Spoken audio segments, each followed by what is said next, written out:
What's up, party people? What's up, Electric Kids? What's up? Welcome to another episode of Motivation with who? Uncle Drewski. I hope you all are having a good day, and I hope you all who are local, hope all y'all are on your way to our Fall Fest that starts at 4 p.m. and ending at 7 p.m. Y'all gonna see me in my Mario costume, okay? I'm Mario this year, okay? So look, guys, this past week, I've been thinking about stuff, right? And I'm like, you know what? With our busy lives, with things that we always deal with, we are always finding ourselves irritated, mad, for no reason.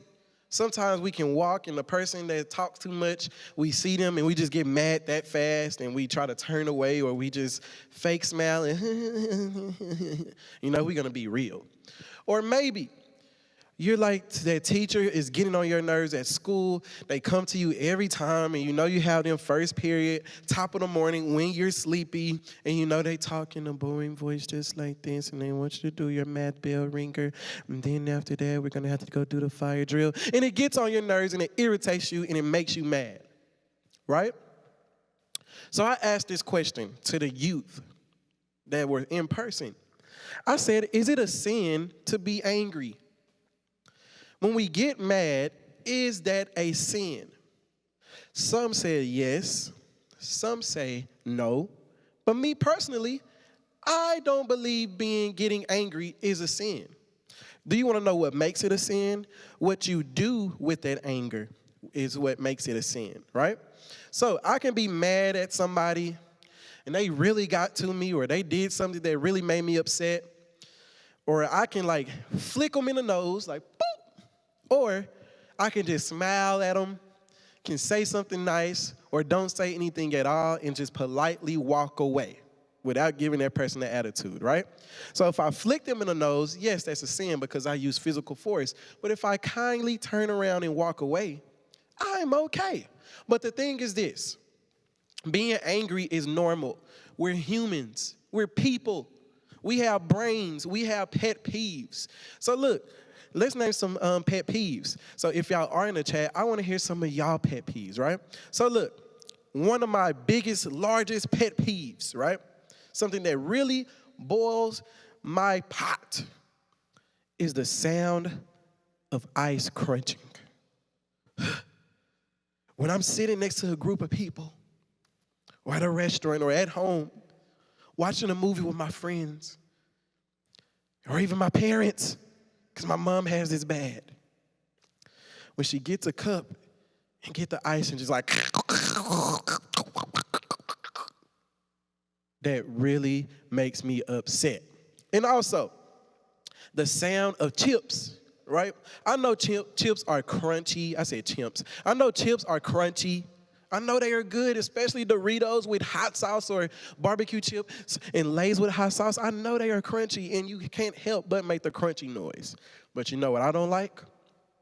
It's when somebody gets that chip and they say, how about you just say, see, that'll be way better, right? But on a deeper note, a heavier note, people that tell stories is a pet peeve of mine. Or people that are two-faced. Have you ever had a friend, right? At school, they act like they don't know you or act like they don't even want to be around you, like they don't be coming to your house to play the game or playing with you outside. And when they see you at school, they just very distant and far off. You might say, what's up, best friend? They're looking at you like, hi, because they're in front of another group of popular kids or whatever, or the sports players or whatever. And then when you get home, they're happy and all in your face, so bubbly. I don't like that, and that's one of my largest pet peeves, right? So, we all can breathe, because now we all know that it's okay to be angry. Now, we shouldn't be angry over every little thing. If we're always finding ourselves angry, we need to check ourselves, right? But what if I told you this, to relax and breathe, that there were times when Jesus himself became angry. Yeah, I said it. He became angry. And it's okay. So let me tell you this story, right? When it comes to anger, there are 6 things that we need to be mindful of. 6 stages of anger, right? The first stage is tension. tension. Tension. The moment when you first get upset, when you first get mad, when you see that person or you see something that just irritates you and you get tense all inside and your head starts to spin and you haven't said or did anything yet, reacted, that's the tension stage. The next step is you start to ask questions. In your mind, you're like, oh, I wish I could do this, or maybe I should say this. What should I do? Should I say something or should I not say something? Then we have the gathering, the ammunition, to where you're looking at everything in that person, you're looking at everything that has happened, and you're ready to explode. Then, stage 4, where we mess up at a lot, is the confrontation part. So, when it comes to confrontation, right, it means you're confronting something. It means you're addressing something. It means you're looking that problem or that person right in the face and you're talking about it. Confrontation is not bad. Confronting things is not bad. But the way we confront things is bad, right? So, if my friend makes me mad and it hurt my feelings, I'm going to confront that situation because that's my friend and I love them. So I'm going to sit them down or stand up and talk to them and say, hey, A, B, C, D. Instead of just saying, I'm not going to talk to you no more. I'm not going to be your friend no more. We not cool no more, blah, blah, blah. That's wrong, okay? And then we have making adjustments. After you confront something, you always come with, okay, so how can we both be better? How can I avoid this again? What can we do to overcome this, right? And then lastly, you have the resolution, which means you come up with a big solution. You address it, it's done, you're forgiving that person, forgave yourself, and it's over with, and now you have a solution to move forward, right? I was out to dinner with one of my friends, right? Lunch is a difference. And we were at this restaurant, and the drink that we ordered, it had a bug in it, right? This happened last Friday. It had a bug in it. So I said, ew. You know, the bug was just sitting there looking like this. It was just nasty, right? So the waiter said, hey, I said, it's a bug in this drink. The food was already nasty, but we said, you know, we're not going to be like that. It's a bug in this drink. Could you take it back, A, B, C, D? He said, yes, and it's going to be free, right? So when I get the bill was not very expensive, but it was more than what I expected because he said the drink was going to be free. So basically, they told me one thing, and they didn't end up doing it. Two different managers came to our table, and one got an attitude with me, and he don't know me. You know, you see the fun Uncle Drew, but you don't know me, bro. And he started talking a little crazy out the top of his head, pulled his mask down and basically called me a liar, said I was telling a story, all of those things. And you know what I wanted to do? I wanted to get all the water that I had in my cup, right? This is the asking questions part. This is right before I confront the situation. So I was asking questions in my head. I want to get all this water in this cup and the drink that she had, and I want to pour it all on the table and all on the floor and all on the seats and let y'all know, since I got to pay for this, y'all have to suffer too, right? That's how I felt. And I wanted to do it so bad. But I saw some people, and I said, these people may go to the church. These people may see a video one day. These people may know somebody that knows somebody that knows me. And everywhere we go, we have to always hold ourselves to a high standard. So because of that, and the spirit that's in me, not because of me, the spirit that's in me, and out of respect to the others around me and my reputation, I decided to let it go and talk to another manager, and we resolved the issue, right? So in life, you're always faced with two roads.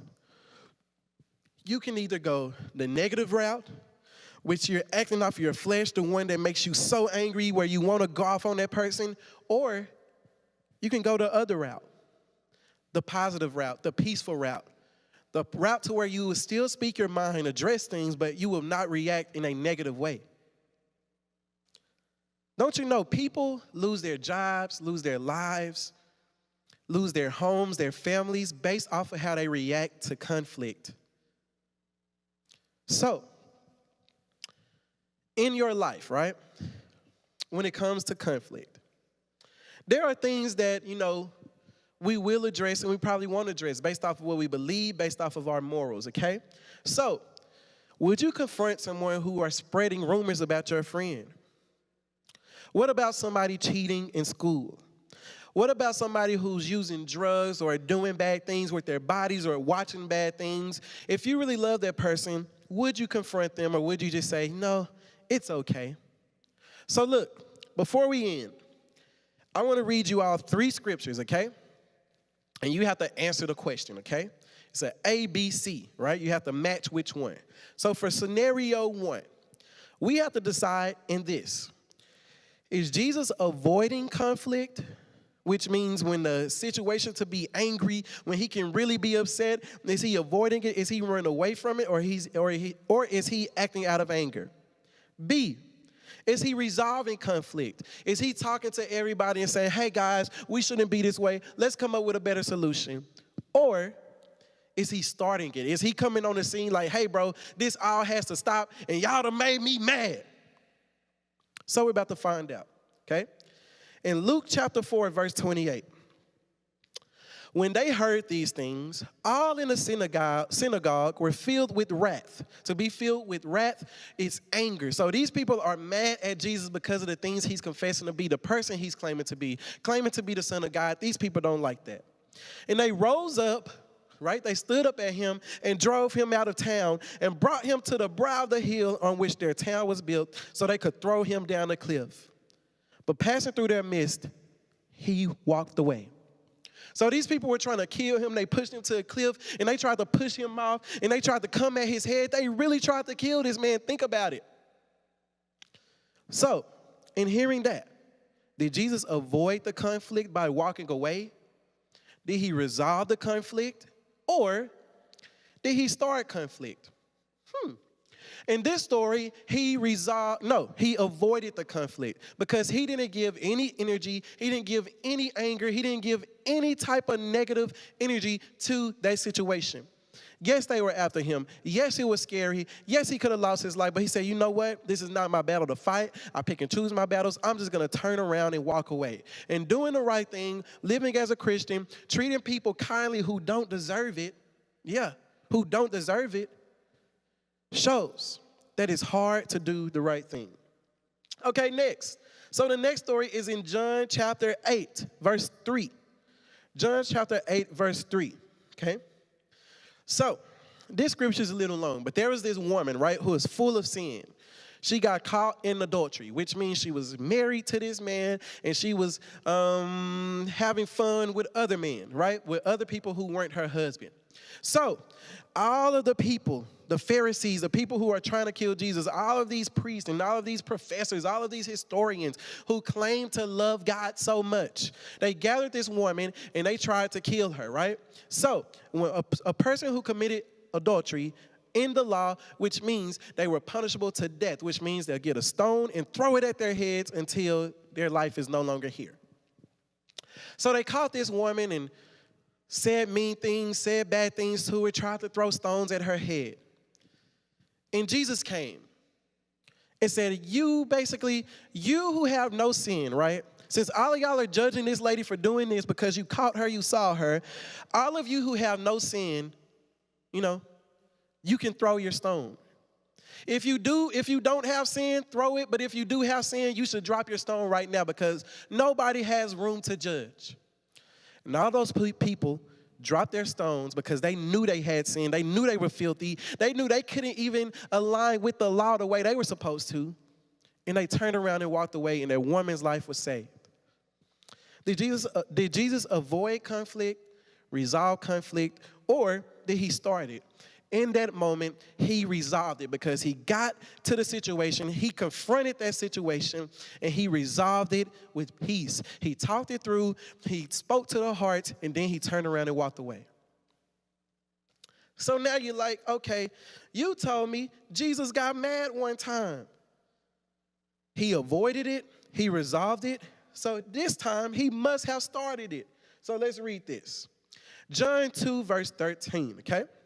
The Passover of the Jews was at hand, and Jesus went up to Jerusalem. In the temple, he found those who were selling oxen and sheep and pigeons, and the money changers sitting there. And making a whip of cords, he drove them all out of the temple, with the sheep and oxen, and he poured out the coins of the money changers and overturned their tables. And he told those who sold the pigeons, "Take these things away. Do not make my father's house a house of trade." Did he avoid it? Did he resolve it? Or did he start it? That time he looked at that conflict and said, "You know what? This angers me so much because now you are doing bad things in my father's house." That's like us coming to church on Sunday, right? And as Pastor Epps is getting up to preach, everybody is selling their cars, their shoes, and like, hey man, like a flea market, like, hey, during church service. So Jesus came into the temple and saw that, and he turned things away. He turned and poured all their money out, all of that stuff. And it angered him so much because now they were interrupting the things and interrupting worship. Because when you come in the Father's house, your heart shall be prepared to worship. 3 situations where Jesus possibly was angry. And as we jump into scripture, you can see how someone can be angry. But he chose and showed us that sometimes we have to be the bigger person and avoid it. Sometimes we have to be the bigger person and resolve it. And sometimes we have to be strong and bold enough to confront conflict and to start it when necessary. When it comes to God, when it comes to my life and my family, I'm always going to start conflict, and I'm being real with y'all. But if you're talking about me or talking behind my back, I'm going to avoid that. If this is somebody very close to me whom I love and I have a life with or want to continue being friends with or whatever future we have, I'm going to resolve it. So we must know and learn when to avoid, resolve, and also start it. Look, guys, I hope Motivation with Uncle Drew was fun to y'all and cool to y'all. But look, guys, I got to go because I got to put on my costume for the Fall Fest, so I hope to see y'all later. But before I go, just know that with Jesus, with God, everything is... Say it.